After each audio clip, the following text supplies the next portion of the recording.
Welcome to the Financial Advisor Success Podcast, where you go behind the scenes with financial planner, speaker, and consultant Michael Kitces to hear stories of how leading financial advisors navigated the inevitable challenges that arise on the path to success and get insight from leading industry consultants about how to break through to the next level in your advisory business.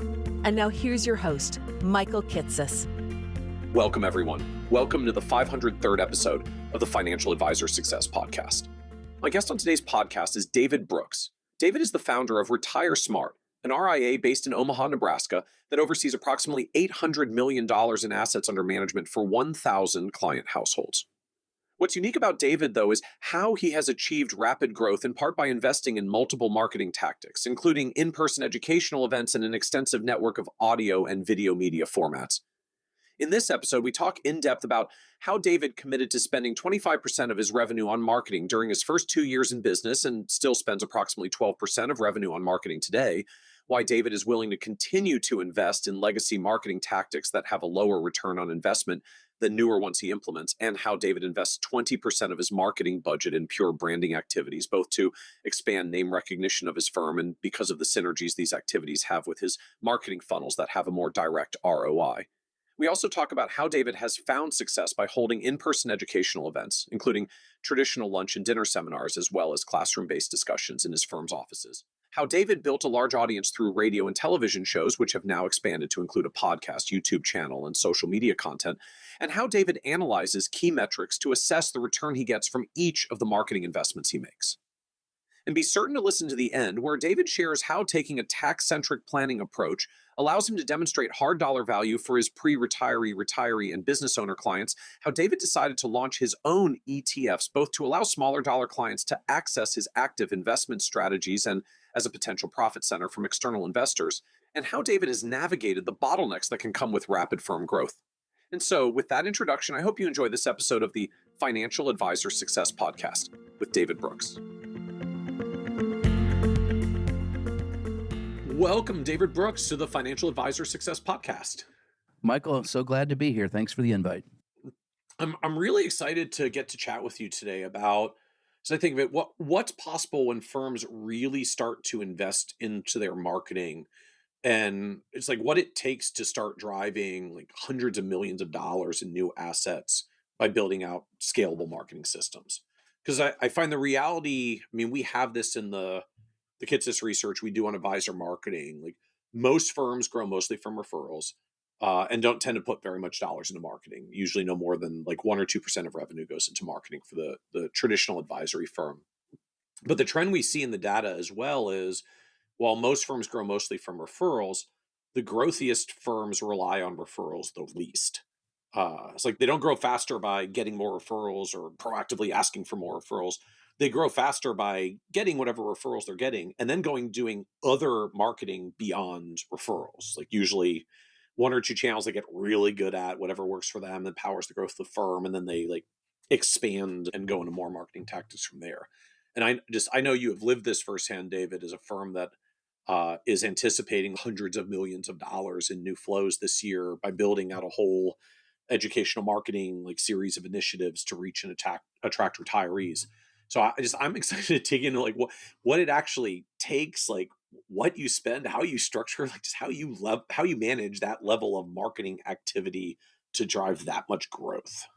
Well, I think you hit the nail on the head. A lot of advisors don't spend any money on marketing. So when you meet up at a conference and you ask them about their marketing, oh, we're 100% referral. So I'm like, oh, so you don't have a marketing plan. You don't spend any money, which is fine if that's the style practice you want to build. Our mission is to help as many people as we possibly can. And to do that, we need to get in front of as many people. So we market heavily. And I think one of the secrets to my success is that each time we add a new marketing funnel, we don't necessarily stop doing the other one or the old one. And a lot of people will do one marketing funnel and then they hear about a new marketing funnel and they change marketing funnels and then they try something new.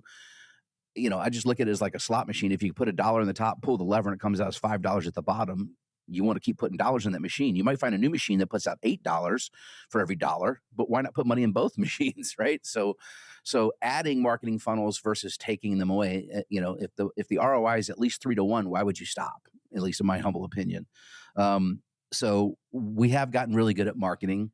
And, to give you a little background. So I'm in Omaha, Nebraska, and I'd never been in Nebraska a decade ago. I moved to Nebraska 9 years ago after selling a firm in Florida. And people are like, "Hey, you went the wrong way." And so when I had to get this thing going, I had to start marketing because I didn't have a database, I didn't have a list. I had 0 clients. I really didn't know many people. And so we started off with 2 primary marketing funnels. I started doing a radio show. I did do a radio show in Florida for several years prior. So I started doing radio here, and on just a little small AM station that the signal wouldn't even get to where my office is here in Omaha. So it was really small, but it was credibility building from day one. So radio is a fantastic way to build credibility. But then we just did the good old fashioned dinner seminars that first year. And I was able to gather $25 million in assets. That first year, it was just me. And by the end of that year, I had 5 employees I'd hired.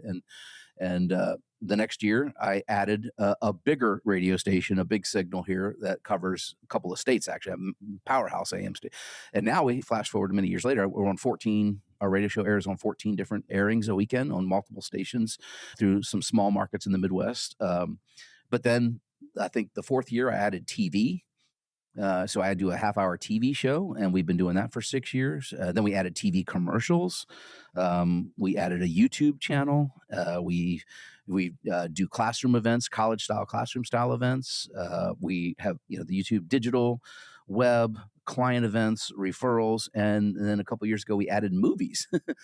So we're running multiple funnels, over 12 marketing funnels all the time. And like I did a seminar today. You and I are recording in the afternoon today, and I did a lunch, which didn't cost anything, by the way. We just use our email database for the lunch and learns that we do. We don't use the traditional mailers for that. We do that for our dinners, but we just email the database and fill up a lunch. And I just got the email right in and booked 13 appointments. So you always be marketing. I grew up in old school sales world. My dad was in sales a long time. You should always be marketing.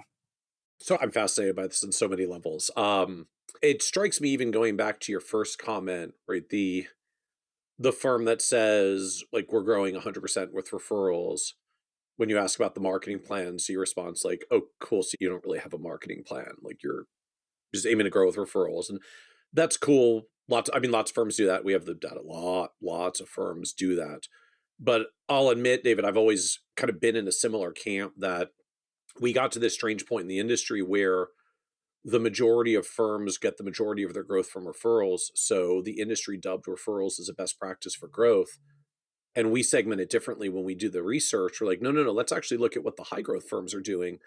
And the answer is always the same. When you draw down the high growth firms, like, they've all built marketing plans that go way beyond referrals. I mean, they still get them. If we're serving clients well, there should be some opportunities that fall from the tree and whack you upside the head. But we found this theme for years now. If you really focus in on the growthiest firms rely on referrals the least because they're building additional marketing funnels and channels, as you said. Like, they just keep finding things that work, and when they work, they add them on. The challenge I think I find, though, and I'm curious as you kind of highlight all the tactics here, and I have a lot more questions about all of them in a moment.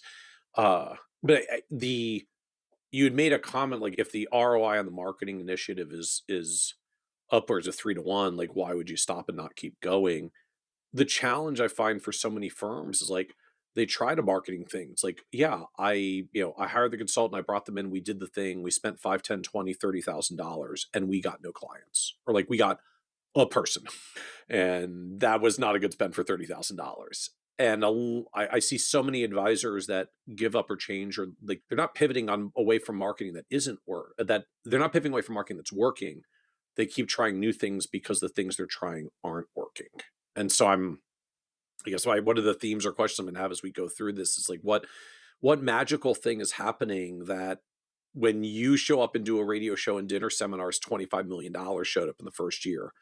Because most advisors do not pick up a lot of activity when they just start doing radio or seminars from scratch. What are you doing that these work for you? Well, you've got to tell a compelling story, whether that's on the radio or any media for that matter, or a live dinner seminar. So we choose a point of entry, if you will, a topic, and we own it. And taxes is it. So I've been talking taxes since day one. everything I talk about, every class we teach, and we'll teach over 100 educational classes. We have about a 1,250 square foot classroom in our office. And I was always told too, Michael, that before I upgraded, this is my third office in 8 years because we outgrew them. But I was told you cannot have a classroom. You have to go do it at a library or college, or it won't work. Well, we're doing over 100 classroom events right here in our office, and they work fantastic.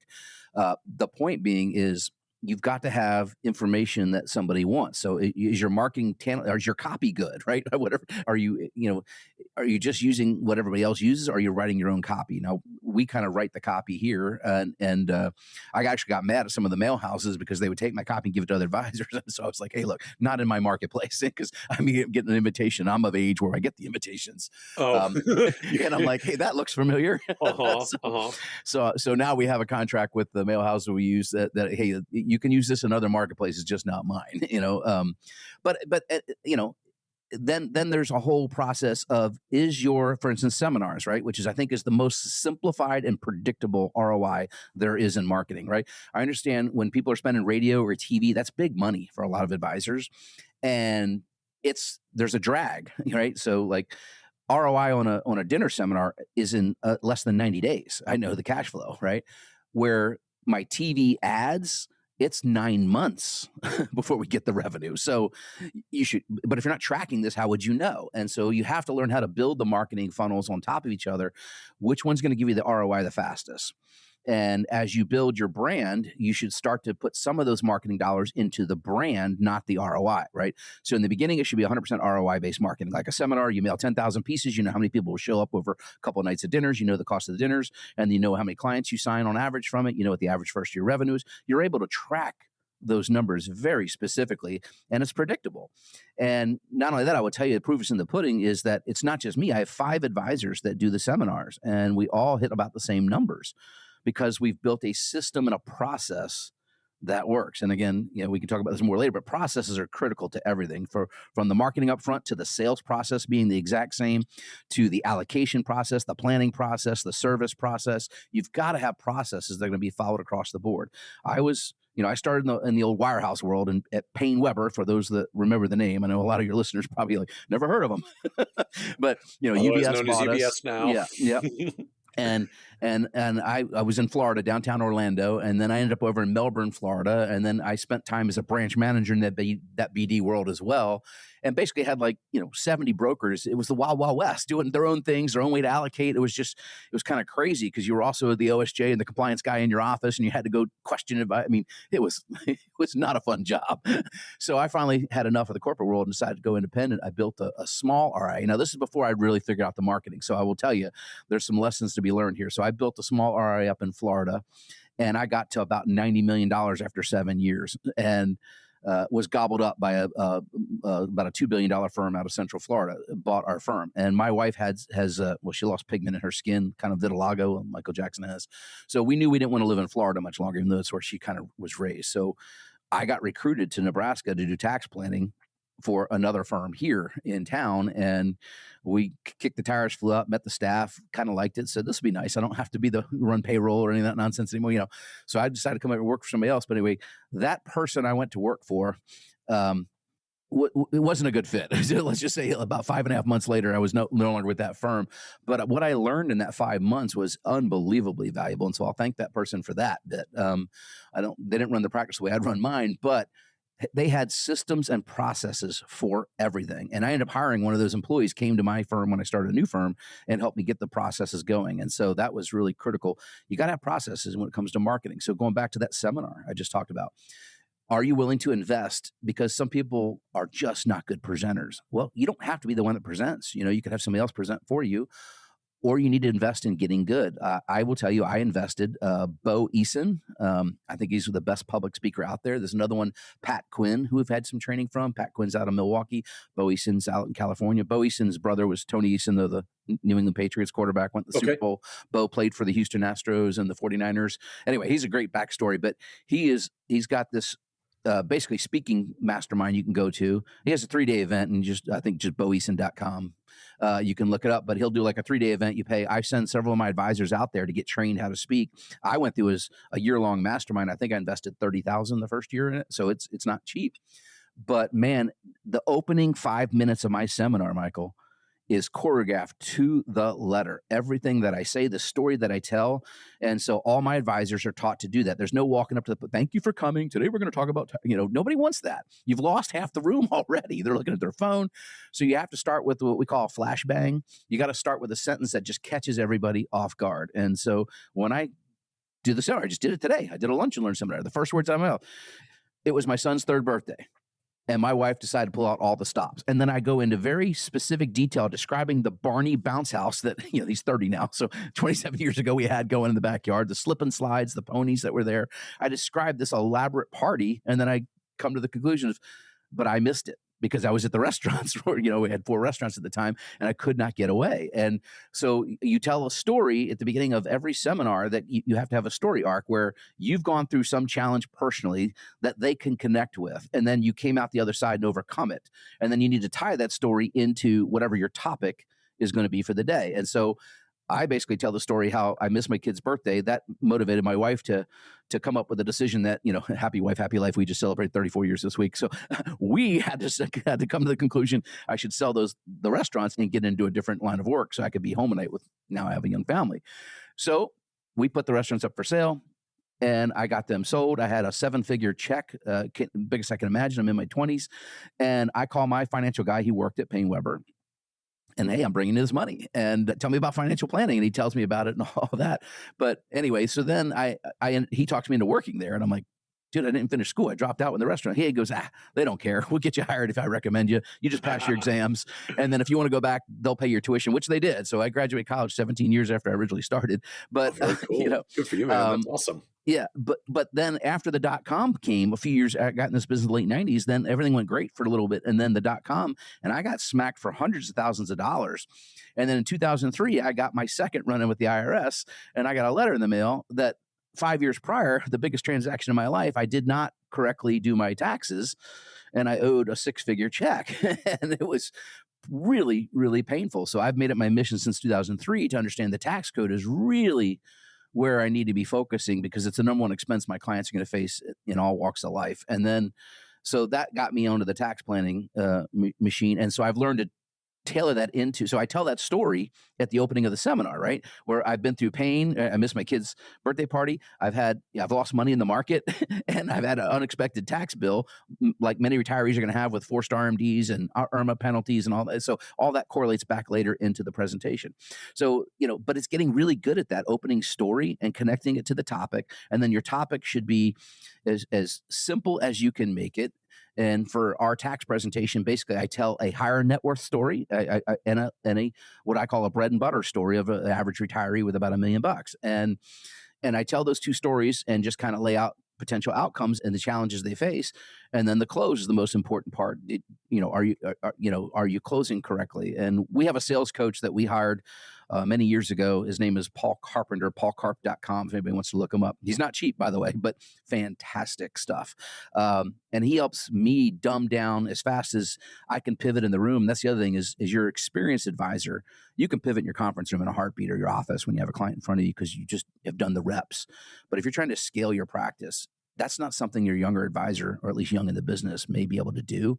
So what we hired Paul to do is come in and help us simplify our sales process. Again, everything about process so that it matches the marketing funnel. What we promised in the marketing funnel is what we deliver in the sales process and helps us keep our closing ratio up. I mean, we're since day one, we're about 42% of the people that walk in our office, ever walk in, hire us. And, from our sources, that's about double the national average in reality. From marketing funnels. Now referrals, you should, if you're just referral based out, you could, I close 60%. Well, if you're only closing 8 clients a year, that's a different thing. Yeah. Cold meetings are a lot harder. I mean, we'll onboard well over 200 clients this year.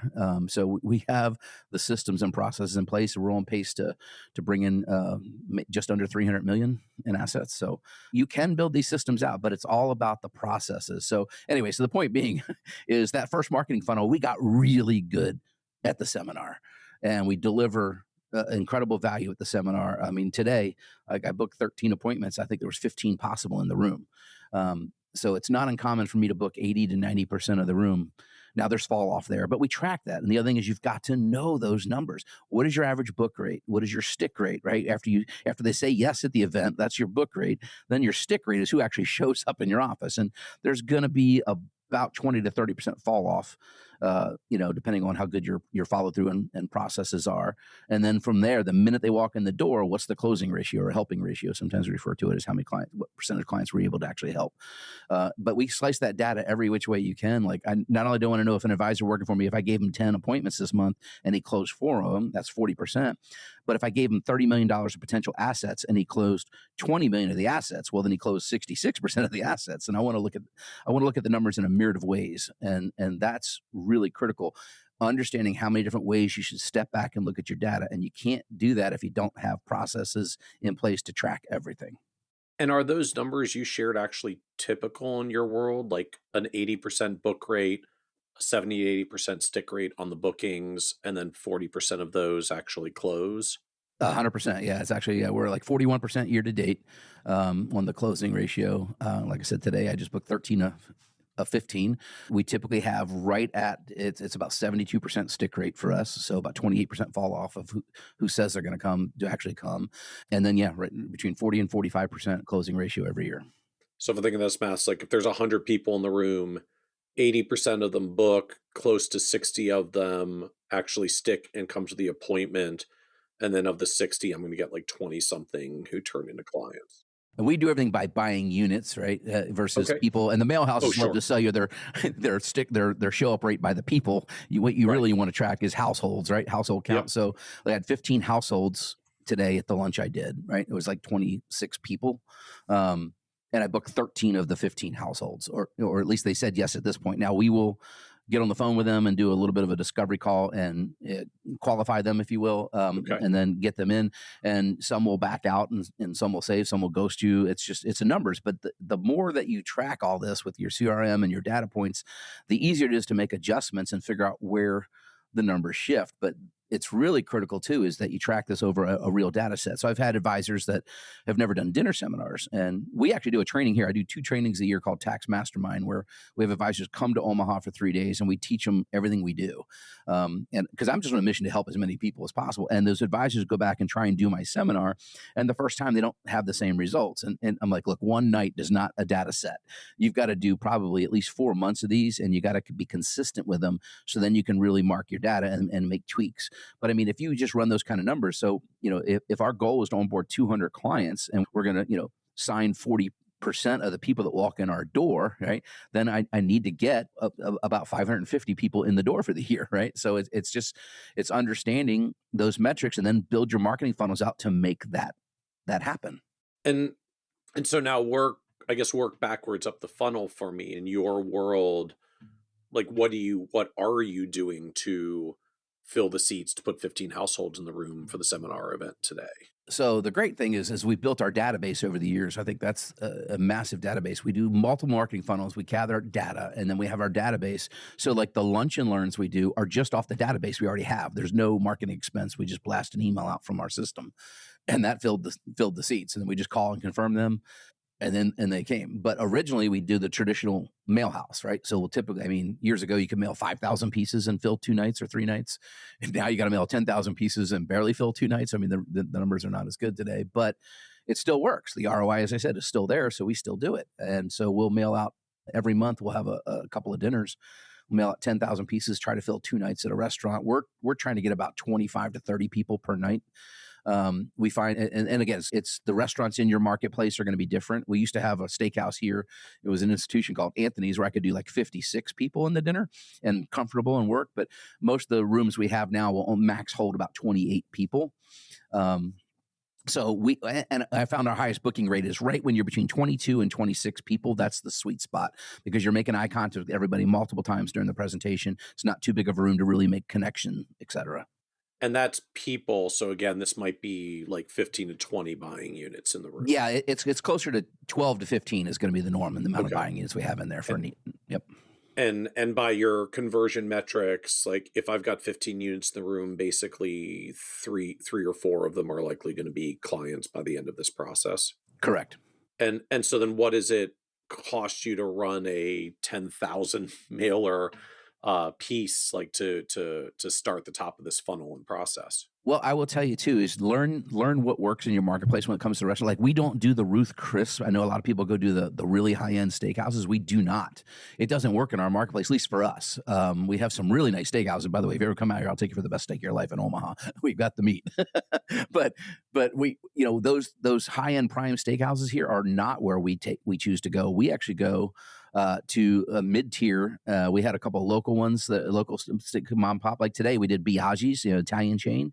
They have a fantastic room for us, and we use that one quite a bit. It's literally across the street from our office, so it's really convenient. But the price point's about $40 all in with the tip and everything. We over tip. Always take care of your staff. Over tip the heck out of the staff that helps you at restaurants. They'll be your best friend and they'll show up every event. So we have the same waitress that does every single event. She gets on our calendar anytime we book it. She knows to take it. Her name is Robin, and we take really good care of her. Invited her to a Christmas party, the whole 9 yards. But anyway, so the cost is about $7,000 for the mailer. For 10,000 pieces, about 70 cents each, all in with the mailing list and reservation system, all that. And then each of the dinners is about $1,400 to $1,600. So not terrible. So all in, you're maybe 11 grand for the set, two dinners. And out of that, we'll get 6 to 9 clients sometimes. So the metrics work really well to me. Oh yeah. So, I mean, at the end of the day, like it's $1,000 or $2,000 per client of actual costs. And what are typical clients for you? So our clients vary wildly. We do not have minimums. We have, as I've scaled this out, I did have some minimums for some of the years when it was just me, just because the calendar was so full. As I've scaled out the advisory team, we took away minimums. We have a minimum fee of $2,000 on our ADV. So basically that's $133,000 in AUM at 1.5%, which is the top end of our fee range. And so we build the system out that will help anybody that really wants the help. But who we're going to align that with is what advisor we're going to put them with. I'm not going to, my most experienced advisors I'm not going to put a $200,000 client in front of them. I'm going to give that to one of our younger advisors in the system because it doesn't cost as much if they miss, so to speak. But our average client comes on board, bread and butter retiree, with just under $1 million, 900,000 and change. And then we charge a financial planning fee as well to every client to onboard. We only charge that the first year they're a client. And that fee changes based on the complexity of the plan. We actually have a matrix we built out on how many things we're going to do for that client in year one. So our AUM fee is basically taking care of the investment management, the risk allocation, right? So that's your investment fee. And we sign an IPS with the risk parameters of the accounts, et cetera. But the financial planning fee covers the tax planning that we're building out in year one, an income plan building out year one, reviewing your medical and healthcare and your legacy needs, et cetera, asset sales, all those things is built into the financial planning piece. And what's unique is that we don't ask the client to pay that fee. We quote it to them before they sign, but we won't collect that fee until they've been a client for 6 months. So we put our money where our mouth is. It basically just tell them, look, if you don't think we earned it for any reason, when we give you that invoice at your 6-month strategy session, you can rip it up. And no one ever does.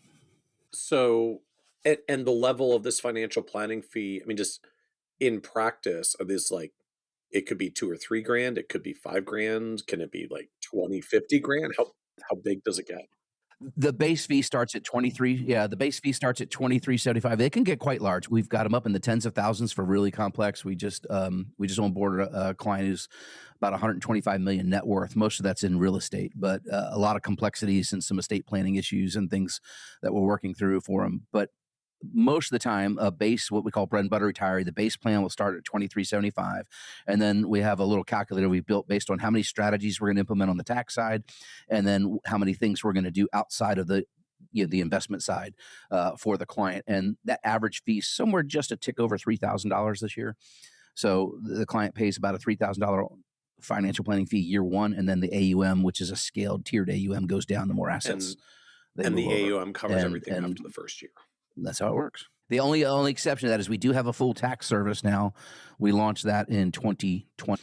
So just hired our fourth accountant. Got a couple CPAs on staff, and so we do tax planning for business owners. I have several CPAs in the building. I'm a CPA as well, certified exit planning advisor. So we work with retired and pre-retirees, the main focus of the bread and butter marketing, and then we market to people that are earning over $1 million on a W-2, which is a small subset, and then business owners, entrepreneurs that are doing at least $1 million in revenue. And those clients we do tax planning for, but there may not be AUM for a while, right? There may not be an exit event. Entrepreneurs are notorious for having 95% of the net worth in the company they're building and running. I was that way years ago with my restaurants, certainly. And so now we set up a proactive tax planning fee where we do quarterly calls with that business owner, with our tax team, and just charge a larger fee, but it's recurring. And so that's nice recurring revenue as well. And what level of fee is that? That's going to be for a typical business owner, typically $20,000 to $30,000 a year. And we charge them quarterly. So divide that by 4 and they'll pay it quarterly. And we're also checking in, are your sales up? Are they down? Do we need to add another tax strategy? Because we help a lot of business owners that are growing and scaling. And as their company goes up, there's more things we can bring to the table for them. But we, on the tax planning side, typically, if we can't save you 3 to 1 the fee, then, we tell you don't hire us. So there's 1,700 incentives that we have found in the tax code today, right? The tax code is written to lower your taxes. Otherwise, we just have a flat tax, right? We've got it down to about 165 of those strategies that we work with both the retirees and the business owners or high income W-2 earners to reduce those tax liabilities. And so multiple marketing funnels run for different people. And of course, one of the things I've done now, so I don't want everybody to think they should run out and do this for all these things, is I've built this year after year, adding the funnels and adding the things that we can offer to the clients. I'm a bit AD. People are like, how do you do all this? I have an asset management team. I have an asset, thing. Well, I hire the right people and that's key. And I just want to go back to AUM fee schedule for a moment. So where does it actually start and where does it slope down for you? So anybody can go to my website, and the ADV is listed there, has the schedule on it, retiresmartnow.com. But basically the first 250,000 is 1.5%. The next 250,000 is 1.35%. And then the next $500,000 goes down to like 1.1%. And then after the next $500,000, like 0.9. And then after that, every million or so, it drops down to like, I think the lowest it gets is 0.7 or 0.75. And so as the assets go, or we grow the assets, that's also really simple in the reviews. When you have a client that's hit that next threshold, you can tell them, oh, by the way, your AUM fee just dropped percentage-wise. They love hearing that. So you perform well, and you get to tell them they got a lower fee structure. So I was just saying, in your world, is it graduated, right? Like tax brackets, first 250 at one rate, next 250 at the next, all the way through? Yeah, the first 250 always pays. Yeah, the first 250 is always going to pay the 150. It's not like it's cliffs, like once you get to $1 million, no, it's not all or chunks nothing. down retroactively. Yep. That first tranche will always be 1.5.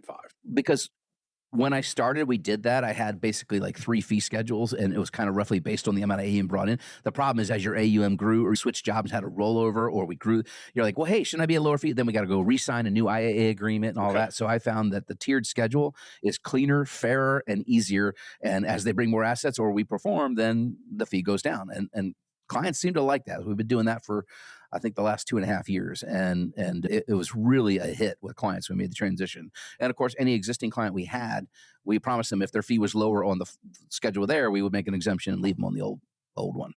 So then I've got to ask, right? So many advisors, we talk about fee schedule of 1%, right? Just the traditional one. You start at 1.5. So do you get fee pushback? Do you get clients asking like, so-and-so up the street charges 1? Does this crop up for you? Or is this just like a debate we have amongst ourselves with advisors that clients don't bring up? I think it's more amongst advisors, to be honest with you. Rarely do we have to have a fee conversation. It does come up, certainly. Like we win DIYers quite a bit. And that's due to the tax planning that we do that they don't know how to do. Like they might read Motley Fool or whatever and, pick the stocks. And of course, everybody seems to have the winners the last, few years or what have you. So they're proud of themselves. One of the things that will challenge them is, if the fee structure is, hey, my guy charges 1, you're asking me to pay 1.5. And normally though, we show them their blended fee. In other words, rarely is anybody at 1.5. The average client coming in with about $1 million, we're at, 1.1. So it's not much of a hurdle there. And then we do insurance business as well. We will use MIGAs. I mean, right now, like 7-year MIGA offered to a client today, guaranteed at 7.5 or 5.85 for the next 7 years. That's not a bad rate. And we're going to earn, I think, 1% or something like that on the commission. We disclose that, of course, to the client. But we do insurance work. But if they have money in principally protected, either fixed annuities or we have money market account with Flourish, a broker dealer just for RIAs for cash. They don't get billed a fee on that, but if the cash is over, that's principally protected dollars that they're earning cash on. We can kind of explain to them, hey, you've got 1.8 million, you got 300,000 is going to be in the money market. There's no fee on that. There's so you can kind of show them what the real blended fee is on their assets. Oh, by the time you reflect, like when I look at all the things I'm doing across all of your household, your portfolio is carrying a little bit more than its proportionate share of the weight, right? So if we're going to say, across all the things we're helping you with, your effective fee on advised is lower, even though we don't calculate it on advised. The thing I always ask them is Michael, how'd you get comfortable paying your current guy over there? We'll just call a big box firm a full fee when he's only doing 20% of the work. All he's doing is investment selection. I don't see it. You said you don't have an income plan. You don't have a risk plan. You don't have a tax plan. You don't have a legacy plan updated. So how'd you get comfortable paying a full fee when you were only getting one area of advice? So, one of the things you can do is exactly point out your process and deliver on it, right? Are you delivering on the total holistic plan? And again, everybody's different. Not saying every advisor needs to do all areas. R is a smart planning process, right? We're retire smart. The S is sources of income. That's your income, inflation adjusted plan with the what if scenarios. If we lose a spouse early, if they're married, et cetera, or if they both live to 100, we got to plan all that. The M is all those medical and healthcare expenditures, which, there's so many studies coming out showing that is a huge problem for a lot of people because nobody's telling about it, or including IRMA, long-term care, Medicare costs out of pocket. The A is the asset and liability management and legacy planning. So do you have an asset you need to sell? Out here, we do a lot of farms. We have a lot of farmers and a lot of business sales. So, and asset transfers from first spouse to spouse, then spouse to children, or spouse to beneficiaries, whoever they may be, charities. R is risk management, and T is tax efficiencies, tax planning. So we've built a pretty holistic process that we cover. So the fee pushback really doesn't come into play much anymore. And then when we come all the way back to the marketing structure in the first place, like I spent $11,000 to get my 2 rooms of 25 to 30 people, 12 to 15 units. I'll probably convert 6 to 9 of them. That can be $30,000 to $50,000 plus dollars in fees, depending on where average client comes in. And so I'm at $30,000 to $50,000 of revenue for $11,000 of marketing spent. And there you go. You're hitting your 4 or 5 to 1. There's nothing wrong with that. Yeah. And then basically dollars cycle pretty quickly because a seminar sales process doesn't take that long. It's like if they're coming on board, they're mostly done in 2 to 3 months. Yes, absolutely. So we the fall off rate really picks up if you don't book them within the next 2 calendar weeks after an event. You can book them longer, but your fall off rate increases by 50% by the time you get to that 3rd week. But you should know that, right? And if you can't get them on your calendar, which is one of the problems I had when I was scaling, is I didn't have enough advisors for capacity. Now I've gone the other way. I've hired a bunch of advisors and trained them, so now I can increase marketing. And it's just understand and control which spigot are you trying to turn on or off. Control the flow and know those numbers and know those metrics, and then track it at the advisor level. For instance, I have one advisor. He started as an intern several years ago, which is also a big part of our push now. We hire a lot of youngsters, young to me anyway, and build them all the way through the system. He's a full-fledged lead advisor now, CFP, but he actually was in college, I think his junior year, and his parents came through the marketing funnel, and they asked, hey, can our son, who's a finance major, ride along? Sure. And he was going to go do an internship at a large insurance company, I'll just leave it at that. And I talked to him. I was like, let me save you some what they're going to do to you here. And we ended up bringing him on as our first intern. That was 6 years ago. And now he's one of my lead advisors, CFP, been on board for a while, and it's fantastic to see the results. But I also know he's not ready to see $10 million clients yet. So we know in our marketing funnels and tracking all our metrics, put the client in front of the right advisor, right? Some advisors are going to be better working workshop leads. Some are going to be better working classroom leads, and different people show up which is one of the reasons you do all these different marketing funnels. A different person will show up to a tax class that has no dinner. There's no steak, right? It's just information. And we'll have coffee and maybe a cookie out. And somebody who shows up to that is typically somebody who won't respond to the dinner mailer. Somebody comes to the dinner mailer may not come to a classroom event. They were there for the meal. And then, of course, that's the fair trade-off you make, right? And then it's your job to impress them enough that, okay, maybe we should go see this guy. So now help us understand how the radio show version of this marketing funnel works. Like I get the seminar in now, and once you've got just a clear presentation, clear delivery, a way to get some butts and seats, and a way to convert them at the end, there's just kind of a wash, rinse, repeat cycle to this. So sometimes you'll spend your 11 grand and only get 20 of revenue, and sometimes you'll spend your 11 of a grand and get 60 of revenue, and it'll vary because life is bumpy. That's correct. And then you're also going to get to the point of diminishing returns, right? So there's only so many people that are going to hit the demographic you're trying to mail to, right? Depending on how you structure what your list is, and the mail houses will help configure all this for you. But so you don't want to over mail. So you have to learn where's the point. Okay. And I found that out. We did like 60 dinners a couple of years ago, and it was too many, right, in the year. So now we try to do right around 40 to 42 dinners in our marketplace. And that seems to be the sweet spot that works, right? So, and I guess because there's a natural replenishment in that you work with retirees or like people transitioning into retirement. So there's the mail's going to go to 55 to 70-year-olds. So we're very targeted on who we're mailing for that event. Now we get younger people through other marketing funnels for sure. All right. So there's always some number of people who just turned 55 and hit the front end of your funnel for the first time, or have gotten it for a few years, but now they're turning 63 and actually retiring from work, and they're going like, oh, it's time for us to finally do the thing. So I'm visioning like that's why, as long as you stretch them out year after year, there is some natural replenishment that you don't totally exhaust your market, but there's only so many people who are going to get off their duff and do it in any particular year. So yeah, I mean, your marketing is timing. But it has to be motivated to take action on your marketing, and which is where radio, for instance, you're talking about radio. I have people that have been listening to me on radio for years, but now the timing is right, and then they raise their hand and call in. So radio is not as active for us as it once was. In other words, there was weekends where you would get maybe 10 people call for an appointment that next week. Now it's maybe 3, but they are the most ready to do business because they've been listening to me. They know who I am. They know my personality. They know what I think, what I believe, because they are loyal listeners. So when they're ready, the advisor almost has to mess that up for them not to want to move forward. Those are the best leads, if you will, the Glenn Ross leads, if you will, because they've been listening to me for years. They know who. So I'm a registered independent. I lean center right. I talk all about who I am on the air. I talk about my wife, Melissa. They get to know who I am, and that's the other thing. I think you've got to be authentic, one of our core values, in your marketing and in your outreach, because you'll attract those that you really want to attract, and you'll repel those that wouldn't want to do business with, or you may not want to do business with. So there's nothing wrong. Don't be Switzerland. Don't be neutral. Have opinions if you're going to do media, TV, YouTube, radio. Have an opinion. No one wants to hear somebody just go right down the middle with everything. At least that's my firm belief. And so the radio, and the other thing is we don't do like hard call to actions on the radio. I don't talk about products on the radio. I do current events.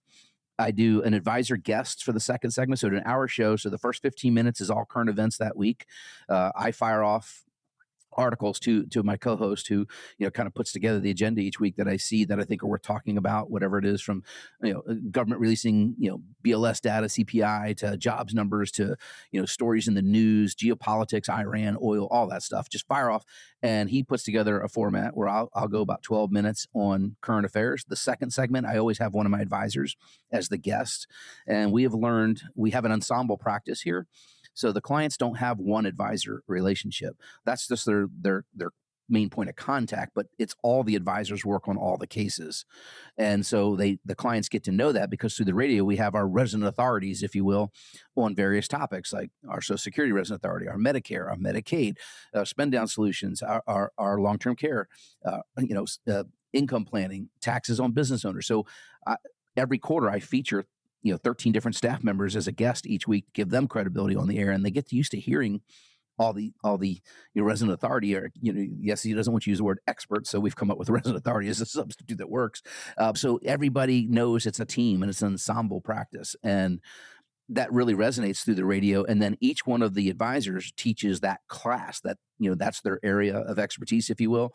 They are the one that's going to teach the Social Security class, or the ABCs of Medicare class, or the estate planning class, et cetera. So we've built this out. Each advisor, we assign them their topics that they're going to become, they're going to need to go much deeper and learn, and you can go get certifications on it, whatever it is they want to do, and we'll pay for it. So really built out this amazing ensemble, but that's why radio works so well. And then third segment is Q&A from the audience. So they'll email in questions, or whenever we do large scale client events, we'll have about, hey, any questions you want us to know on radio? And we'll get stacks of them and take us months to go through. And I'll answer 3 or 4 a week. And then the fourth segment is just kind of wrapping up client events. So I'm not selling anything on the radio. We do a real show, and we get pretty good ratings. You can get your ratings on it. So, that's the way we do radio. There's guys that do it another way, totally different, but that's how we do it. So it works really well for us. So how do they ultimately convert into becoming clients? Is there some call to action at some point? So we pre-record, hey, if you would like to, come to a class, we promote the classes a lot and get them to the class, and the class gets them into the conference room. Basically, they book that night, or they'll just raise their hand. And during the week, we have people that come in, and then we run radio ads, promos for the show, and then we just run these pre-recorded call to actions. We offer what's called a report card. I built my own software that does kind of the tax analysis, showing you what's possible. And that's called the report card. And it basically, we offer that complimentary on the radio, on these little pre-recorded bits in between the segments. And so they'll just raise their hand that way and call us, or they'll email in, and then our team will take over and call them up and try to get them booked. So either it's come for one of our educational classes, which is another way to fill your seminars, yep, or reach out for a report card tax analysis with ads that you're that you're embedding in your show, or that you're embedding during the week in other things on the station. Both. We have them embedded like 4 times in our show. So like 4 times during the show, a pre-recorded call to action comes. So we don't do it, live, and it's pre-recorded, and it just sounds more professional. And then also we run those ads throughout the week, like during the morning drive, et cetera. So on the local radio stations. Okay. And they're receptive to it because if they listen to you on the weekends, they know who you are and they're familiar with you. Yeah, and then I've gotten to be really good friends with one of the DJs here on the bigger afternoon DJ, and so I will do guest spots on his show quite frequently. Whenever something's going on, he'll actually email me like, hey, do you think you could jump on and do 15 minutes on, like when the Iran stuff popped up? Yeah, let me talk about what that might mean, And so you build that celebrity and credibility by being available.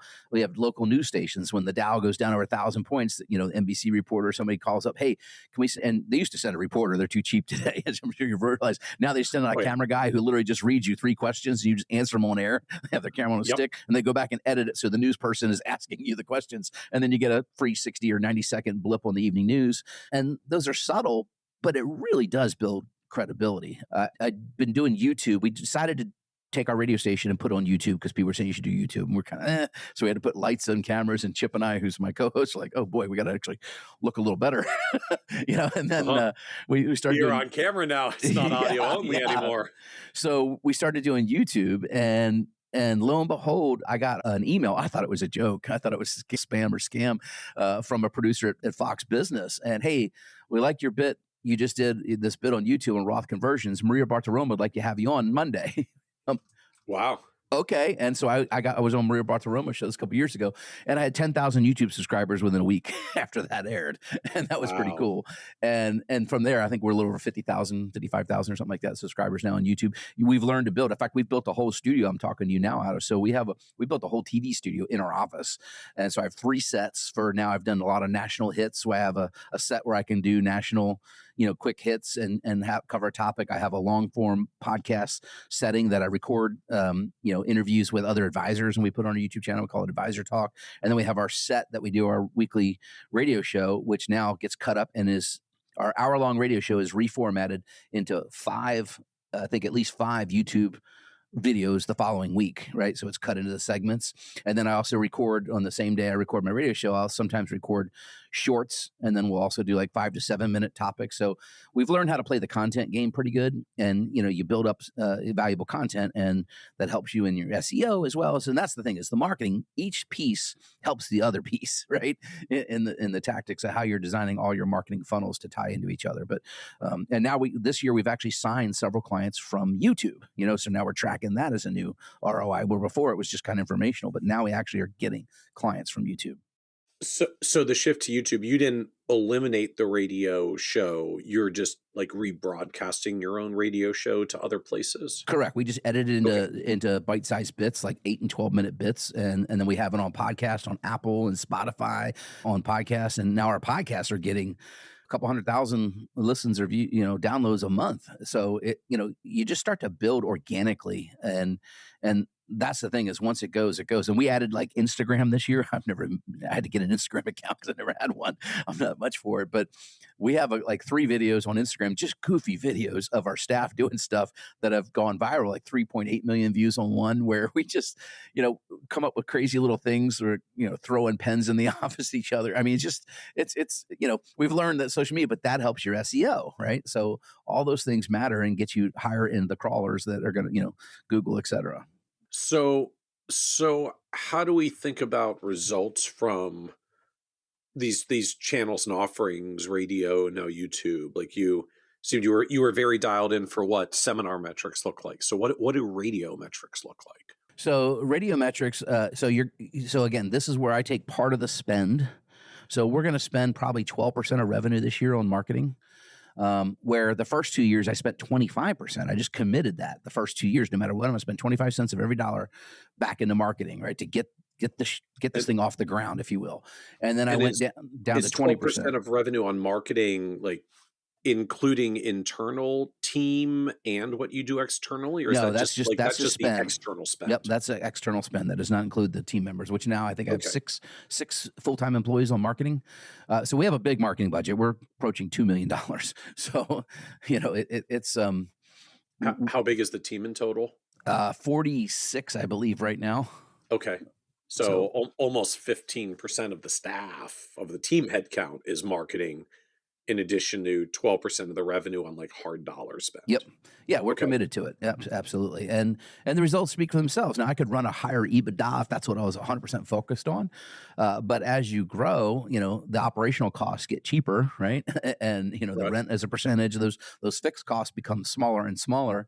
So marketing, I anticipate in 3 years our marketing budget will maybe be 8%, so it's working its way down quickly now as we have scaled so fast. But you got to commit to it up front. If you really want to punch through that growth, you've got to do it.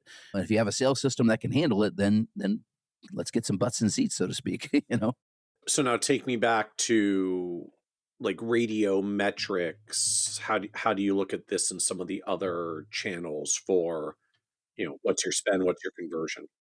So we were blessed to sign the University of Nebraska Cornhuskers Athletics almost 2 years ago. So that is a pretty big check that's included in that marketing budget.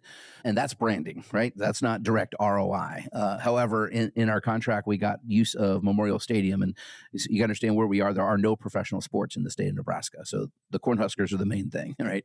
We've sold out every football game since 1962, 90,000 strong out there. So it's an amazing experience. But we get access to the stadium. We just did it last month, our night at Memorial. We do it every year now, where we invite our clients out. They bring their kids and grandkids using a little NIL. We have players that are currently on the roster come out and sign autographs, throw footballs, kick field goals with them. We just had over 500 people at that event. It was fantastic. But that's the branding money. So about 20% of that marketing budget, it goes into just pure branding. And so I would tell you now, I look at the way radio is, and I put that into that budget. Radio and TV, there are direct, I basically think it's about 50-50. I would consider ROI versus branding, because the radio feeds the seminar invitation you get in the mail, feeds the email invitation or the social media ad you got for the classroom event. So we have now built a brand. So I'm not so worried about radio. Is it going to give me a direct 8-to-1 ROI like it did 6 years ago? No. But it's still a 3 to 4 to 1 that we can measure every time. And as you know, media is expensive, right? And could I cut it because we're so established? Yes. But I also know in media advertising, once you have a footprint, you don't necessarily want to give it up. I don't know if you remember the old Yellow Pages, right? When you had your ad, you were kind of grandfathered into that space and size. Nobody could get in front of you as long as you kept renewing. Of course, that's where the Yellow Pages could just keep cranking up that Geiger on you, what they charge every year. But it's that way in media. So once you have a footprint on TV or radio, you don't really want to give it up, even if the results have dimmed. I've got friends, I did TV and then the results dropped. I'm like, yeah, but the branding is helping your other marketing funnels. Because the shift for you is this used to be an 8-to-1 return and now it's more like 3 or 4-to-1. Correct. But again, still viable. Mm-hmm. And I guess just for those of us who have never done radio, like, what do you buy? What does it cost? Like, well, that varies wildly by the station, right? Okay, is that how it works? So, like, just educate us for those of us who don't know the wiles and dynamics of radio. All right. So the first year I spent $250 a week to have an hour show on a very small station. So it wasn't that much. Now this is going back almost 9 years ago, right? Today we spend probably $28,000 a month for radio. Now we're in multiple markets on multiple stations. So you have to know what the ROI is and what the station reach. And of course, we utilize a media buyer. I'd highly recommend people, if they're going to do media, have a media buyer who can, they're going to sell you the CPM, cost per million or what have you, cost per thousand of listeners in your demographic. And we're on where we are. We have a big station that covers, we have people drive 3 hours to our office, some rural communities, because the signal gets them. And they'll come in. And then we have smaller stations that we're also on that just cover small communities, but they're very cheap to add. So again, every market is going to be totally different. You need to know your market metrics, and you can hire somebody to help you understand your media buying, because it's very different. And I've learned you can get discounts. Like we had a station that wasn't necessarily performing, but we were on there for about 6 years, and their main personality retired, and the numbers dropped off. You could see it. The same person wasn't at the mic in the mornings, if you will. And they hit the renewal. Hey, we're holding our rates flat. I'm like, no, we're going to drop you, or I need a 15% drop in the rate. And they agreed, and they dropped the rate. So because we've been a good loyal spender, radio, terrestrial radio is struggling today, as we don't know. So sometimes once you've been loyal, you can start to fight back on some of the cost, if you will, and you can ask to push that down, or ask for more ads to run, for the same dollar spent, et cetera. But it takes time. My advice is, if you're going to do media, get a professional media buyer. But if I'm thinking about this right, if I'm understanding, it's like you may be spending as much as $28,000 a month. You're still trying to get to a 3-to-1 ratio, so you need 80 to 100 of new revenue a month, which with your clients is what, like you might still get 8 to 12 new clients a month, like one or two every week. So we'll onboard somewhere around 16 to 18 clients a month from our funnels. So, okay. And like I said, radio might be a secondary, and we ask them on the questionnaire that they fill out, how did you hear about us originally? Or have you seen me on this station or this TV station? And they check the boxes, letting you know they've seen you, but maybe they came to the Social Security class, but they checked, I listen on this station. So you kind of know where some of that ROI comes. Okay. So we have our primary source and our secondary source. And some of that's, art and science. You got to massage what you think the relevance of that is. But again, as the AUM book grows, right? So the percent of marketing goes down over time, it's just knowing your total spend. Like I said, I've set a budget for the year, and as long as we hit our client acquisition numbers and our asset goals, then we'll spend it. Interesting. And then what's your overarching goal for the year? Is it still a similar, as long as I'm getting a 3-to-1 ratio, I'm just going to keep approving or lifting this budget? Or is it a higher target, a lower target? So, you got new firm revenue versus recurring revenue all in. And I look at the whole thing like we operate I have one holding company. I'm the owner. And then we have 3 operating businesses under that holding company. So we have an insurance agency, Medicare policies, long-term care policies, life insurance, fixed annuities, MIGAs, et cetera. We have the RIA, which charges financial planning fees and the AUM fees. And then we have the tax company that does tax planning for business owners and then tax prep for some of our clients. Now, we actually charge those clients a fee separate if they want to hire our team to do their tax bill. And so that generates revenue. So we'll do, last year we did right at 12 million in revenue. And this year the target is closer to 15.5. Wow, which is a lot of growth. Just at that size. There's a point where growth rates can be fairly sizable because the denominator just isn't quite as big. But now, I mean, you're talking about, what was that, close to 30% revenue growth organically in a year. And we've done that basically every year, so or better. And I know at some point that will start to slow down, but it hadn't yet. So, because I've got to ask on some of these, like, why, like, radio and seminars, right, from our, like, quote unquote modern era, these feel, I don't mean this in a bad way, but like old school and analog close. Well, and I agree with you there, but those are generally getting us boomer clients, right? So basically those clients are about Okay. 60 to 75 years of age are coming from those funnels. The classroom gets clients a little bit younger. They may not go to a dinner. Like I'm a Gen Xer myself. I'll turn 58 here in about 2 weeks. We're our generation may not answer the mail, but we might come to an informational session that, is at a college or our classroom, whatever, that has some topic that you're very interested in, exit planning or whatever. So the funnels work in different ways, which is why we run so many funnels. But yeah, you are right. It seems old school, but that's why do we ask Willie Sutton why he robbed banks? Because that's where the money is. Well, Yeah, clients that are 59 and a half and up, that's the movable money, right? I was like, I spend 11 grand to get 30. What do you do?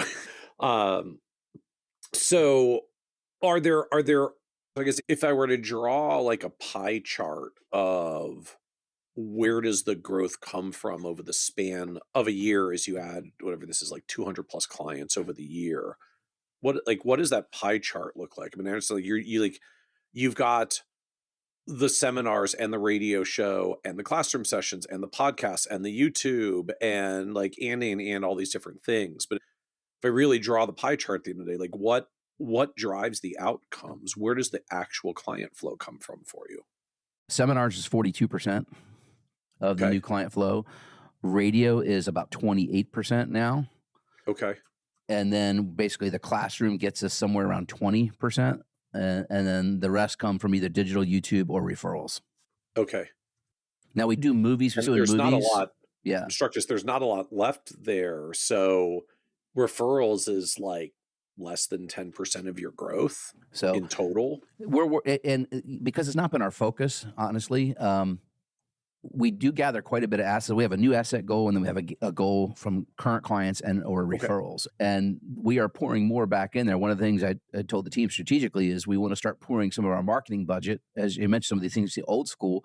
As the boomers age out, we know we need to shift or a little paradigm shift where we spend. So we're going to spend some of that more on client events. Like we're really big on doing really nice client events. I do a state of the market update every year. I've been doing that for about 16 years, where we and now we have to rent a huge place out because I have 500-700 people show up to these events where I do kind of a what happened last year on the markets, what happened in the world, and then the macro events that we see shaping the economy going forward.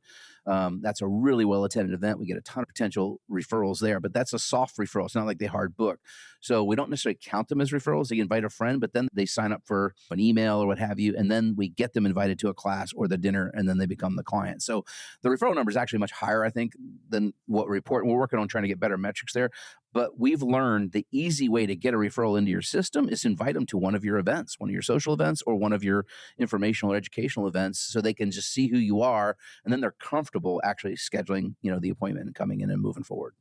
So do you actually like encourage nudge clients to like refer you by sending them to the Social Security educational session as like a pathway to introduce you?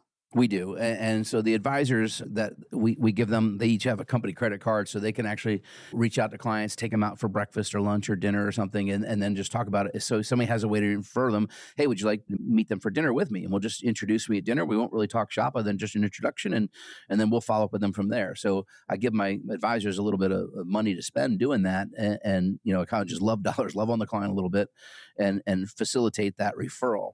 And as we keep scaling and building this out, we ended up, everybody's doing this. I'm sure everybody's realizing that a lot more high net worth clients have been manufactured, if you will, thanks to the markets the last 15 years. So the amount of qualified investors is starting to really skyrocket, people with over 5 million liquid. And because of our tax focus, we attract them to our marketing. So we launched a private wealth division earlier this year, where I actually, for a marketing unique idea, we rented a hotel. We did a private wealth summit. So I put our clients, we reached out to basically our top 30 clients of about 1,000, a little over 1,000 clients that are all pretty good in size, and invited them to our private wealth summit. And Smart Private Wealth Partners is the division for the qualified, the high net worth investor. And I kind of told them PWP, it really stands for people with problems they never thought they'd have. And almost to a man and woman in that event, we talked about, you have more wealth than you thought you'd acquire. They're almost all self-made people who just through harder savings, investing, or entrepreneurship ended up with 10, 20, $30 million net worth. And they don't know what to do. They don't know how to leave this to their kids. So it creates new problems. So we created a format for them, and we had 19 of those families attend the summit at the hotel, and they could bring referrals. We got introduced to a $25 million relationship there. We just did this back in May. And I spent money on that. It was a little over $70,000 spent on this high net worth event. I had entertainment come in from Nashville. I mean, it was a really nicely done event at a nice hotel, prime steakhouse for dinner. And I had speakers come in. So how much did you spend? About $72,000 on this event. That's a big number. Well, when I look at the top 30 clients, they represent about 160 million of AUM to the firm. Would you spend 70,000 to protect, roughly 1.5 million in recurring revenue? I think so. Fair point. Mm-hmm. So that's the thing, is you got to understand some of those marketing dollars now are focused back inbound. You want to make sure you're taking care of these clients. But on top of that, like I said, we had a couple of really high net worth referrals there, and this was our first year doing it. And then we surveyed those clients that came. I had a human dynamics specialist speak to them about how to communicate with their kids. We had an local economist from Creighton University who does the Midwest Index, Ernie Goss, who's nationally followed, come speak. So we had a really nice lineup of speakers in education. We had one of the CPAs come talk. We had somebody talk about some higher net worth tax strategies there. So we had a whole day of content, and the feedback was fantastic that we got. And so they all said, "Oh, can I bring someone next year?" Absolutely, you can. So it was a spend, but like I said, we got introduced to a $25 million relationship that is in the middle of this, onboarding with the firm. But I mean, if we get 2 or 3 of those every year, then I'll spend that money all day long. So now zoom us out of, I guess, just like metrics and scope of the firm overall. So you've said some of this. You were 12 million of revenue last year, aiming for 15.5 this year. The team is 46 people. Clients are about 1,000. Yeah, a little over 1,000 now. Yep. And then where is like assets AUM? So regulatory AUM, we just hit 800 million. Okay. About 1.1 billion all in with the fixed insurance products, et cetera, as well. That we service. So, so the tax company's growing very fast. So we just had to hire another accountant for that, and we charge for those services, et cetera. So I just think that the value is provided. People are happy to pay you, if you're providing real value. And so do you envision like shifts to this going forward, or like these marketing pillars work and these offerings work, and we're simply scaling up the volume on the chassis that we've got? We are actually now launching webinars and much more digital ads. So we are launching new marketing funnels this year that we had not really traditionally done in the past, because I think we got to the saturation point of diminishing returns. We know how many dinners we can do, how many classroom events we can host, and what those metrics are, because we've got basically almost 9 years of data now. So now it's scaling more virtual. But our difference is we challenge the client. Hey, look, we have all the capabilities to work with you 100% virtual if you want. But I think it's worth your time to get on a plane, fly to Omaha, and come look us in the eye. See that we're a real firm, concrete. We have a real office. You can come see us. We're not working in our pajamas in a bedroom with a Zoom wall behind us. And so that's a little bit of our differentiator. And, I was like 6 out of 7 of those that flew in, and basically they send us all their information ahead of time. We do a discovery call, Zoom, we get them to fly in, and then we have a meeting that day, and then ask them clarify questions, usually take them to dinner that night and have them come back in the next morning, and then onboard them as clients. And we're at 6 out of 7 last year on those people that fly in. So I think are these like particularly higher net worth folks where these are all typically over at least $1 million in assets, but several of them are 7 million, 4 million, 5 million. And we get a lot of referrals in other states. Can you help them? And so we'll just do that. And I just challenge them. Look, if you want to work 100% virtual, we will do that. But I think you should want to come see that we're real and come, look us in the eye, shake our hand, et cetera. And most of them take us up on that. And we just tell them, look, if you buy the airline ticket, we'll take care of your meals and your hotel while you're here. And so a pretty good success rate with that. And so I guess the constraining factor, as I'm recognizing now, like the seminars, the classrooms, even the radio that is geographically based, just your your growth engine has been very Omaha/Nebraska trick. So all the marketing funnels work great, but you can only hit that same subset of households and citizens so many times before you get to diminishing returns. So the new marketing channels is not like our things aren't working. It's just we can't turn the dial up anymore. Like they're great for where they are. Correct. So now we want to start to expand the marketing funnel, and we've got an advisor training program here that I think is really fantastic. We ended up hiring a director of wealth management, somebody who kind of sits between me and the advisor team now, about 2 years ago, and he helped me develop. So now we have 10 levels for the advisor track, if you will. So we give the advisors a pathway, and rather than try and do tuck-ins or hiring advisors with books, we've hired experienced advisors, but we're not worried about them bringing a book. Right. We do the marketing, we'll do the acquisition or client acquisition for you, because we want the client's experience to be our culture from day one, our process from day one. Versus if you try to fold somebody in, I did that at my firm in Florida a couple times, and it never really works out like you plan. So we're now building out, and we've had fantastic success with interns. So now we get 6 to 8 every summer, and we usually end up offering 2 to 4 of them full-time jobs. And so they start in our advisor training track, and they work their way through the path. And the first 4 steps of the path are where they're just, learning our systems, our process, our internal language, the planning process. They're mastering all the software tools and things that we use. And then once they get to about the 4th step in that process, which takes 1.5 to 2 years, depending on the individual, then we are going to sit down and have a conversation. Are they more of what we call a relationship advisor, which is like a service advisor, or are they more of a lead advisor that can close new business? And it's a different skill set. And it's, when I got in this business back in the Payne Weber days, it was, there's the phone, kid, go get them. And it was hunt or you're out, right? So one of the things I wanted to build when I built this firm is I want to give these younger people an opportunity. Some are going to have sales acumen, and some can be trained it, and some it's just going to be anti for them, but they're fantastic nurturers, right? They'll love the client. They'll do all the follow-up needed. And so we kind of pick which path they're on, and then we go through like 3 levels of each of those paths. And I find that some clients or some advisors are just really good at onboarding new clients. They're very persuasive. They follow the process, but they don't do the follow-up, right? So we want to make sure we're measuring that correctly and then putting the right advisor in the right seat to be successful and manage the client relationships. And so I'm presuming relationship advisors and lead advisors have different compensation tracks as well. They do. Everybody has some form of base salary, and then they get a revenue split of the revenue that they generate. So a lead advisor gets a higher revenue split of new revenue. That's the harder job. So they get a higher revenue split payout on that. And then in our system, I also know that most people don't want to be on the closing hamster wheel, so to speak, forever.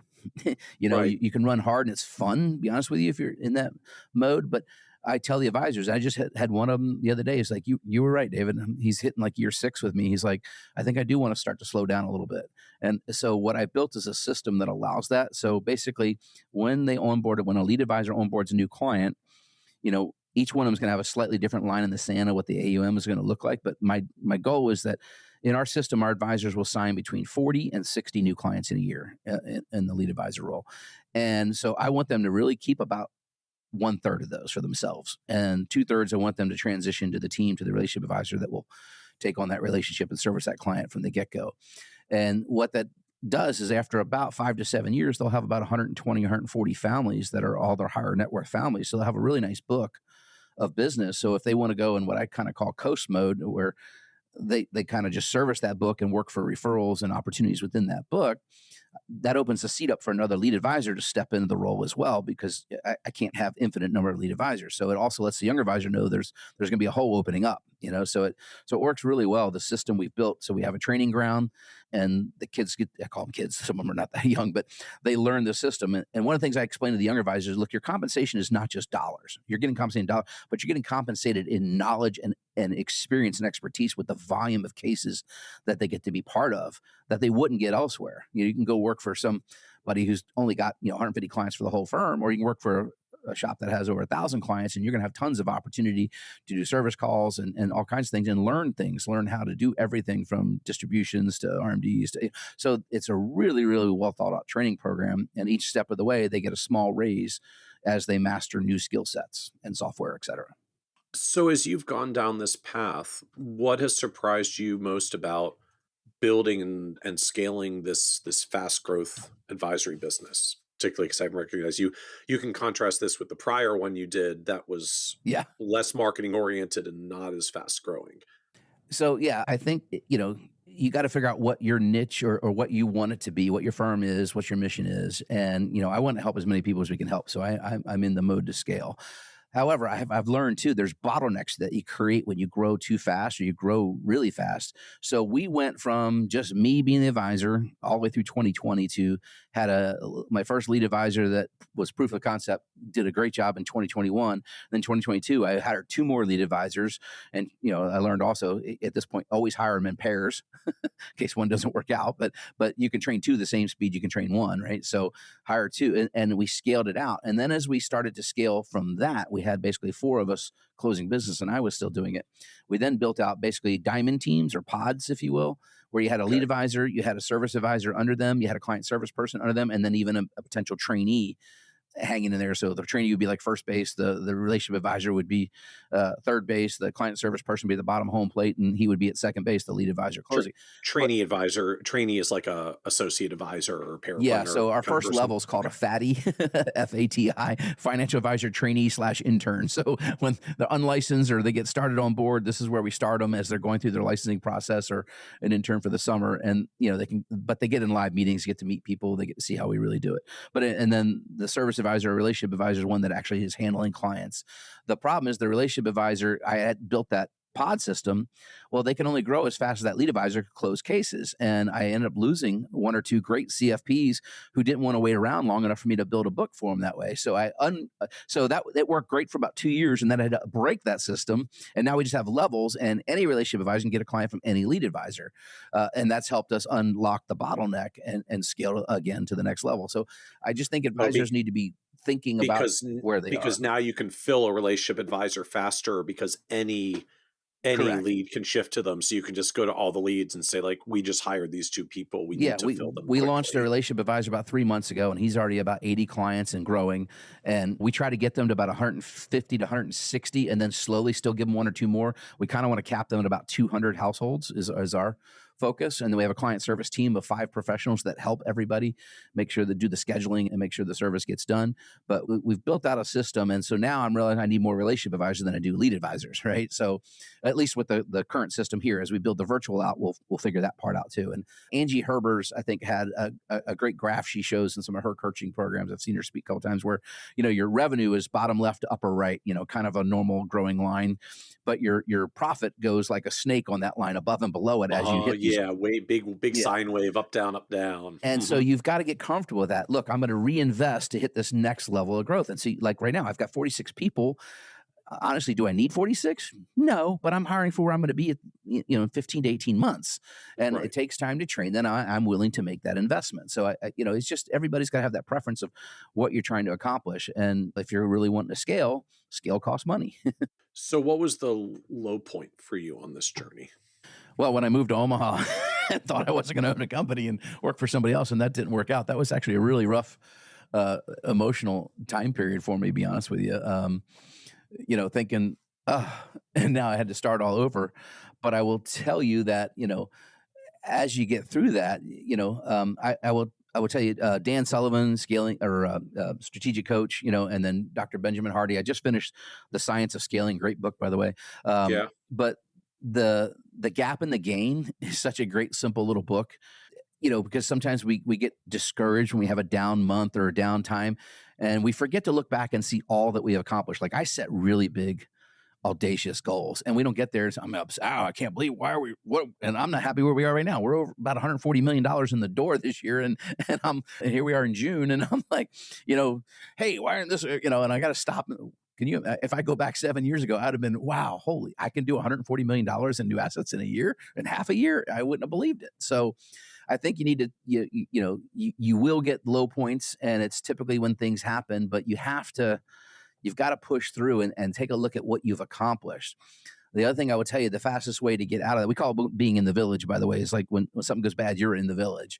And the fastest way out of the village is to serve someone other than yourself. So if you're feeling down, go there's somebody less fortunate than you somewhere near you. Go serve them, and it gives you a perspective real quick, whether that's volunteering at a charity or locally, or just somebody on your team that might be having a rougher week than you, because everybody's got stuff going on. So you just got to keep that realistic presence going about you. But for me, it's just from launching the asset division, like we put out 4 publicly traded ETFs on the New York Stock Exchange last year. That was exciting. So for me, I'm always looking for the new carrot, if you will. It's excitement. It's having new things to go. And if anyone wants to check those out, smartwayetfs.com. But, it's just fun for me at solving these problems and then hiring and training leaders in each of these divisions and areas to run them. And that's going back to Dan Sullivan again, who, not how, is I think my favorite book. Exactly. I don't worry about the how. I hire the who and let them figure out the how for me. Wait, so I want to come back to the moment. Why did you launch a bunch of ETFs? Great question. So I've run money for a long time, and I think I can do a pretty darn good job of it, and people can look and check it out. I can't talk performance on here for reasons, but anyway, people can go check that out if they want. But the thing is, our best performing models, I would need clients with higher dollar amounts to give it to everybody.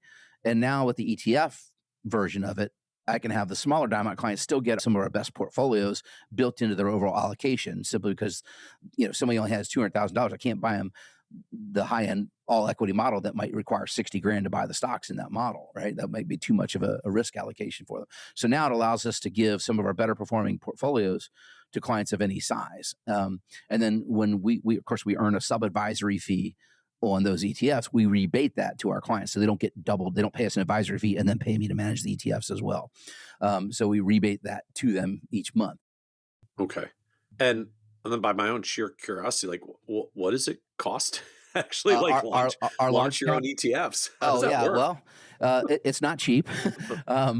Everything's a volume game. It costs you about 200 grand a year to run one. That's just to run it. So you want to get assets in there, obviously, to pay for that. And it costs. Is that run it like per ETF? So if you've got legal 4 of these, you've got to eat it on each one. Yeah. So you got trust fees, you got lawyer fees, you got trading fees, you got accounting fees, compliance fees, all distribution fee, all that. So it all adds up. In there, and then basically, you're going to spend several $100,000 to launch as well. So it not for someone who doesn't have a track record, not the faint of heart, if you will, if you're not sure that you can scale them. And of course, the competition is pretty fierce in that marketplace too. And just curious, did you use is there a provider, a service, a platform? Yeah, so we went through white labeling through Tidal, which is the largest white labeler out there of ETFs. And so, Tidal, TIDAL. So Tidal Trust, yep. So there's multitude of ones out there, and some are more expensive than others. If somebody were thinking about doing it, they're welcome to get a hold of me. You find me on LinkedIn or something and message me or something. But they can, you just need to do your due diligence. How will you market it? How will you distribute it?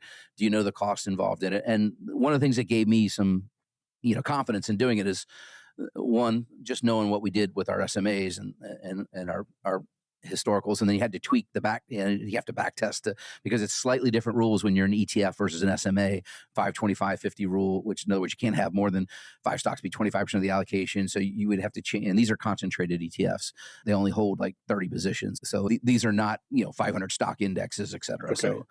So there can be volatility in there, but you have to learn all the rules of the road, so to speak. And we've got an education learning that process. But I've had a couple friends do this prior and launch their ETF successfully, and they went through the same group. So that was, help give me the introduction and figure out how to do it, et cetera. The best way to learn something is from somebody who's already done something, right? So you do that over and over again. So then looking back on this journey, I'm curious what other pearls of wisdom you have now from the experience that you wish you could go back and tell you when you first started. Oh my goodness. If I'd have realized what I know now in the marketing formats, if you will, I could probably have $20-30 billion in assets. So I would just say it's never too late. Because you would have started 10-year head start on where you are now. Yeah, 100%. I would have started when I started the first RA back in 2010, marketing much more aggressive. Back then I was just, going to networking events and chamber groups and BNI and those type of things and working through professional referrals. And, I would add, 8 to 15 million a year in AUM and think I was successful. And I mean, I was fine. I was feeding my family. I had 2 staff members, so it was very profitable. But now learning how to scale and how to build the systems out, I think There's comfort in as you build it. Of course, there's enterprise value that gets built, which is fantastic for my own retirement someday. But I just think the biggest thing I would just tell people out there that are trying to figure out the next growth phase in them is just map out what you want it to look like. Great book is Vivid Vision. Cameron Herold. Yeah, Cameron Herold, yes. And just where 10-year plans, I mean, if you do like Strategic Coach or any of those things, Jim Collins, you have your BHAG, right? Your big, very audacious goal. But really, anything planning past 3 years is just irrelevant, right? As fast as the world changes. And my goodness, just think of what your technology map, just imagine what that's going to look like different with AI and how fast these things are going to change in the next couple of years. So planning more than 3 years out is, you can put the vision out there, but I think you really can do a detailed plan up to 3 years and no more. And just have the vision of what you want your firm to look like, and doing that vivid vision exercise is fantastic. If you wake up 3 years from now, tell me what your firm looks like. And then you can work back into, hey, I'm going to do this marketing funnel. It's going to give me these results. And then if you don't know how to do that, go find an advisor who's done it. So I think the other thing too is live in the world of abundance. It's really important. I got friends right here in my marketplace that are my direct competitors that I'm friends with. And I've got there's just no reason to get mean or upset. Yet there's some people that they get a little sideways, and I'm like, man, there's so much money out there in the real world. If you're an RIA or in the independent space, your competitors, the big box wirehouses and the regionals, and there's so many people that want and need good advice and good help, that you just got to figure out how you want to, what's your client avatar, who do you want to focus on, and then design a marketing program to get it, and then build it. So what advice would you give to younger, newer advisors, like looking to become a planner, like come into the profession today? I think they need to have a clear understanding. There's three kind of main paths you can go in this business, right? So the first is probably the smallest group, but that's the back of house portfolio analyst. Somebody wants to become a CFA. They want to manage portfolios. They're probably not going to be client facing, right? They may get there, but they're going to be kind of more the portfolio. So I've got a couple guys that sit in our market lab, as we call it here, help me run our models. That's their job. Occasionally we'll put them in a conference room with a client to explain how the model works and why it works, et cetera. But they don't really want to be client facing. Then you've got the client facing type, that are going to either be more nurturers and are going to be well suited to be a relationship or service advisor under some RIA, and they're going to really like that because it's their personality. And you have some that enjoy the sales portion of it or the closing part of it, and it's not for everybody. So it's figuring out what your natural abilities are, and then finding a firm, even if it's not forever. Like if you want to start your own firm, there's nothing wrong with that. Just be honest and open with the leadership of where you're going. We have kids that come along. I keep calling them kids, but youngsters that may want to move to another state and start their own RA in the future. I've got no problem with that. Just be open and honest with me on how to do it. We'll train you, and as long as you're providing value for our for us as a firm and for our clients, it's fantastic. So it's just figuring out where that is, but don't rush too early to open your own firm is the only thing I would say is, until you have a firm plan of how you're going to market that, because it's tough when you go out on your own and you don't have a marketing plan. And if you're just waiting on referrals and maybe you've got a small amount of AUM, you're thinking, okay, this will cover my revenue. A lot of advisors out there have not been through a real bear market in their career yet, right? I mean, not a prolonged one like 2007 through 9 or 2003. I've been through all of that. And so if you thought you had enough AUM to go independent, well, what if it got cut in half? Would you still be able to survive? So think through the planning of what you want, and then find a firm that will execute and train you. And remember, the compensation is not just monetarily. It could be that education you're getting, to learn how and experience. So a high volume shop, if you will, is going to give you more at bats. Like I will put our client service team against any like branch office administrator from that firm that has an office in every town with one advisor, right? And so because the sheer volume that we interact with, where a lot of those firms might onboard 8 clients a year, right? And we're doing double that in a month. So as we wrap up, this is a podcast about success, and just the theme that comes up, that word success means very different things to different people, right? It can even morph for us as we go through stages, seasons of life. And so you're on this amazing path for building the business as you're adding hundreds of millions of dollars, I guess closing in on $1 billion of AUM later this year or early next year. So the business seems to be in this incredible place. How do you define success for yourself personally at this point? I think success is about being proud of who you are or where you're going or who you're trying to become, and living a life that showcases your real values, right? So, are you happy when you wake up every day? I get so excited for business. I'm about a 4 a.m. start every day. I just can't. I wake up fired up for the day. Ooh, that is an early start, my friend. I can't help it, man. I literally just wake up and I'm so excited and about the day. And my problem is I come up with $1 million idea about every hour. At least I think I do. But and my wife's the one there to always pare me down. She always says, I make the dollar, she watches the cents. She tries to keep me grounded. But success is really, I think somebody once said, it's doing what you want to do when you want to do it and doing as much as you want to. I love what I do. I love coming in every day and I love teaching these younger advisors. I never thought that I could not be in the conference room anymore, closing business, or at least still servicing certain clients. And to my surprise, the clients don't care. They still every once in a while request me to pop in a meeting, but success is having the firm run without you. My wife went through, we had unfortunately diagnosed with a life-threatening cancer 2 years ago. And that was a shock to the system. Now, God bless, she's cancer-free today. And God bless, I have the income that we could get second opinions and take her anywhere she wanted to go. But went through the treatment process, but I stepped away a little bit. And lo and behold, I have a business that runs itself. And that's a real business, incredibly valuable if I'm not required part of the business. I still do all the media and what have you. But so that made me really step back and realize, okay, we are in pretty good shape. So success to me is just literally being proud of who I am today, proud of the person I think I am, and living my values. We give back a lot of money to a lot of charities here in the 6 figures every year. We're blessed to be able to do it. And we're growing a team of fantastic employees who are bought in to the goal. I love it. I love it. Thank you so much, David, for joining us on the Financial Advisor Success Podcast. Hey, my pleasure, Mike. This has been a lot of fun. Likewise. Thank you. Want even more ideas, tools, and resources on how to break through to the next level of success as a financial advisor? Check out the leading financial planning industry blog, www.kitsis.com, where Michael covers the latest practice management trends and financial planning strategies. And by joining the members section, you can earn IMCA and CFP continuing education credits, along with exclusive member content. Get it all now at www.kitsis.com.